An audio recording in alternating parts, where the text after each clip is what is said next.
You've invested a lot in your education, and people have invested in you. And let me tell you, the world needs your talents. Man, does it ever. The world needs a lot, and we need it from you.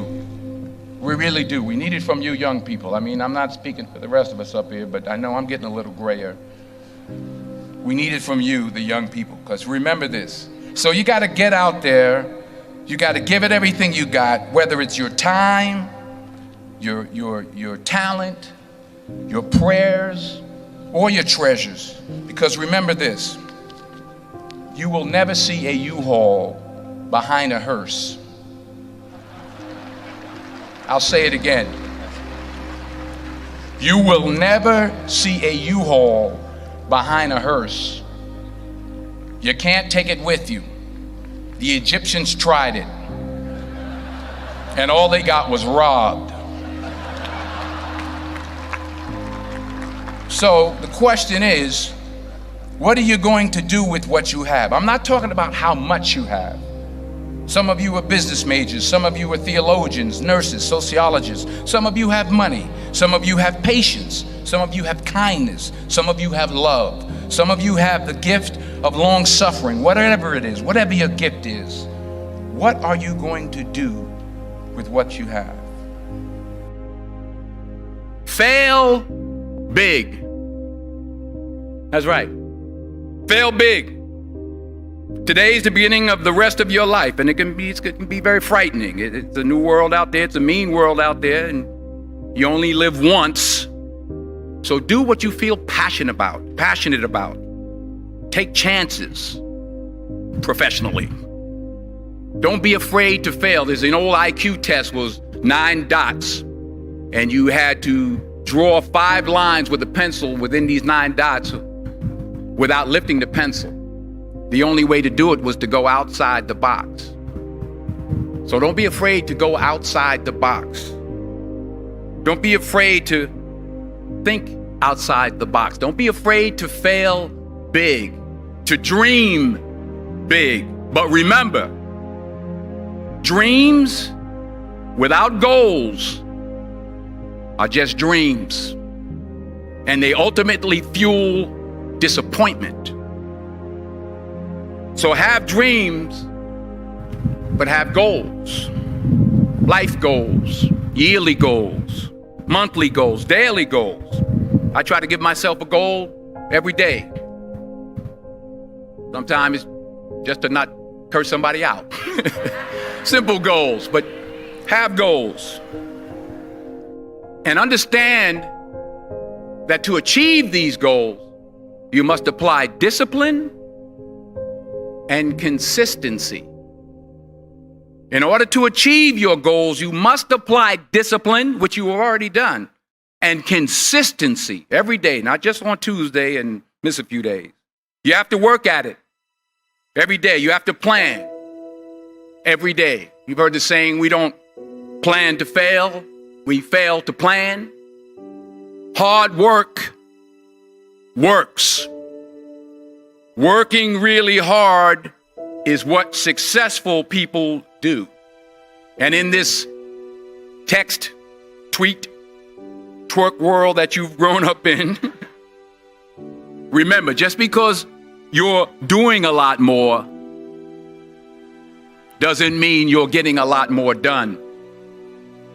Remember that. Just because you're doing a lot more doesn't mean you're getting a lot more done.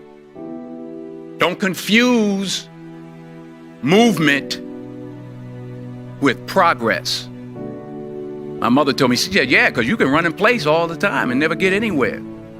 So continue to strive, continue to have goals, continue to progress. I found that nothing in life is worthwhile unless you take risks. Nothing. Nelson Mandela said, there is no passion to be found playing small and settling for a life that's less than the one you're capable of living. Now, I'm sure in your experiences in school and applying to college and picking your major and deciding what you want to do with life, I'm sure people have told you to make sure you have something to fall back on. Make sure you got something to fall back on, honey. But I never understood that concept. having something to fall back on. If I'm going to fall, I don't want to fall back on anything except my faith. I want to fall forward. I figure at least this way I'll see what I'm going to hit. Fall forward. This is what I mean. Reggie Jackson struck out 2,600 times in his career, the most in the history of baseball. But you don't hear about the strikeouts. People remember the home runs. Fall forward.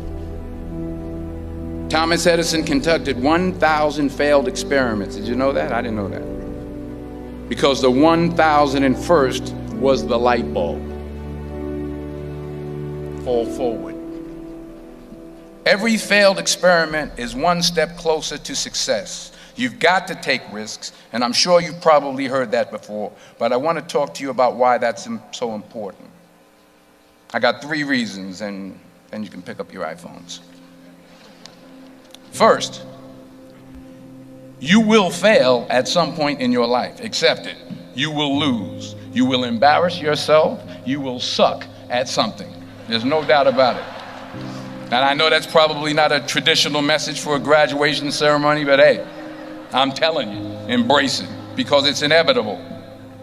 And I should know.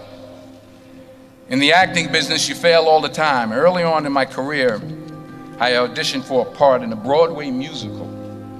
Perfect role for me, I thought, except for the fact that I can't sing. I didn't get the job. But here's the thing. I didn't quit. I didn't fall back. I walked out of there to prepare for the next audition, and the next audition, and the next audition. I prayed. I prayed, and I prayed. But I continued to fail, and fail, and fail. But it didn't matter, because you know what? There's an old saying, you hang around the barbershop long enough, sooner or later you're going to get a haircut. So you will catch a break, and I did catch a break. Last year, I did a play called Fences on Broadway. Someone talked about it. Won the Tony Award. And I didn't have to sing, by the way. But here's the kicker. It was at the Court Theater. It was at the same theater that I failed that first audition 30 years prior. The point is, and I'll pick up the pace, the point is, every graduate here today has the training and the talent to succeed.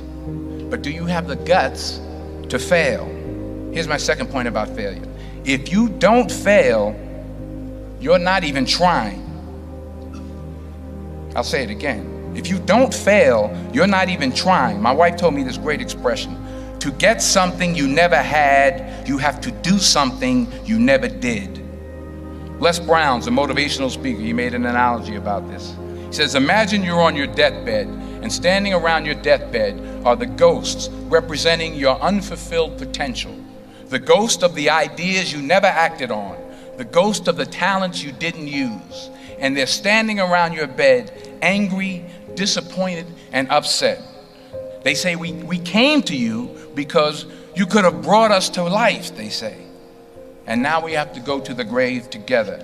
So I ask you today, how many ghosts are going to be around your bed when your time comes? Because the chances you take, the people you meet, the people you love, the faith that you have, that's what's going to define you. Never be discouraged. Never hold back. Give everything you got. And when you fall throughout life, and remember this, fall forward. Say thank you for grace. Thank you for mercy. Thank you for understanding. Thank you for wisdom. Thank you for parents. Thank you for love. Thank you for kindness. Thank you for humility. Thank you for peace. Thank you for prosperity. Say thank you in advance for what's already yours. It's how I live my life. That's why I am, one of the reasons why I am today. Say thank you in advance for what is already yours. True desire in the heart for anything good is God's proof to you sent beforehand to indicate that it's yours already. I'll say it again. True desire in the heart, that itch that you have, whatever it is you want to do, that thing that you want to do to help others and to grow and to make money, that desire, that itch, that's God's proof to you, sent beforehand already to indicate that it's yours. And anything you want good, you can have. So claim it. Work hard to get it. When you get it, reach back. Pull someone else up. Each one, teach one. Don't just aspire to make a living. Aspire to make a difference.